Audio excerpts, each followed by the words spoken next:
À votre avis, est-ce que c'est lui Bouddha ou est-ce que c'est lui?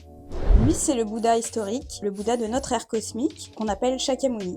Et il présente une allure identique depuis plus de 2 millénaires maintenant, c'est-à-dire une chevelure bouclée, une protubérance crânienne qu'on appelle Ushnisha et qui n'est pas un chignon, des lobes d'oreilles distendus et une touffe de poils entre les deux yeux qu'on appelle Urna.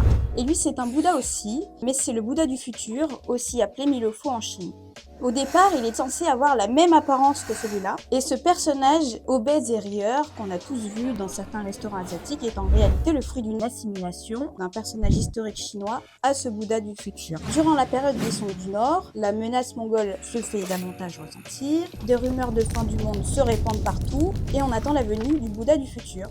Dans les campagnes du sud de la Chine apparaît un moine bouddhiste extravagant, appelé Budai, et il s'est fait connaître de la population par son esprit libre et jovial et son énorme sac qu'il transportait partout. Tant de bonne humeur en ces temps troublés n'ont pas tardé à faire de lui l'incarnation du Bouddha du futur, d'où cette iconographie vieille de 1000 ans désormais.